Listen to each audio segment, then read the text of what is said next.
Hello అండి, welcome to కృషి recipes. ఈరోజు నేనైతే ఏమీ వంట చేసి చూపించలేదండి. ఒక పచ్చడన్నంని 1 మినిట్లో మనం టేస్టీగా ఈజీగా కలిపేసుకోవచ్చు. ఏంటి పచ్చడన్నం కలుపుకోవటం కూడా వీడియో పెట్టాలా అని మాత్రం అనుకోబాకండి.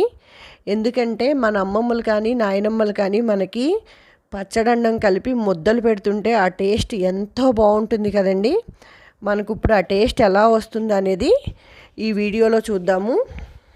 మనకి నోటికి ఏమీ తినబుద్ధి కానప్పుడు కూడా ఇలా పచ్చడన్నం కలుపుకొని తినండి.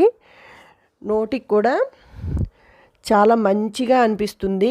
మనకు ఒక్కొక్కసారి పొద్దున వండిన అన్నం కొంచెం ఎక్కువగా ఉంటుంది కదండి సాయంత్రానికి.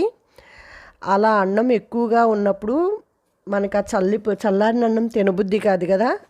అలాంటప్పుడు కూడా ఇలా ఈజీగా 1 మినిట్లో అన్నం కలుపుకోండి పచ్చడితోటి. చాలా చాలా బాగుంటుంది. మా అమ్మ అయితే మాకు చిన్నప్పుడు ఇలానే పచ్చడన్నం కలిపి పెట్టేది. ఎంత బాగుంటుందంటే అంత బాగుంటుంది. ఇప్పుడు దీనికోసం నేను పొద్దున అన్నం మిగిలిపోయిన అన్నం ఉంటుంది కదండి, ఆ అన్నంనే తీసుకుంటున్నాను. మిగిలిపోయిన అన్నం అనే ఏమి లేదండి, వేడి అన్నంతో అయినా కలుపుకోవచ్చు. ఇప్పుడు దీనిలోకి నేనైతే టమాటో పచ్చడిని వేసుకుంటున్నాను. మీరు ఈ టమాటో పచ్చడి బదులు పండు మిరగాయల పచ్చడి లేదు అంటే గోంగూర పచ్చడి అయినా వేసుకోవచ్చు. నాకైతే టమాటా పచ్చడితోటి టేస్ట్ బాగుంటుంది అనిపిస్తుంది. ఇప్పుడు దీనిలోకి ఇదిగోండి, ఇదే మనం కలుపుకోవాల్సింది. పెరుగు మీద మేగడు ఉంటుంది కదండి, ఆ పెరుగు మీద మేగడనే వేసుకోండి. పాల మీద మేగడ కాదు, పెరుగు మీద మేగడ వేసుకుంటేనే మనకిది టేస్ట్ అనేది చాలా బాగుంటుంది. ఇప్పుడు ఈ మూడింటిని ఒకసారి కలుపుకోండి. కలుపుకున్నాక కొంచెం నోట్లో వేసుకొని టేస్ట్ చెక్ చేయండి. ఏమన్నా పచ్చడి చాలపోయినా మేగడి చాలపోయినా కానీ కొంచెం యాడ్ చేసుకొని కలుపుకోండి.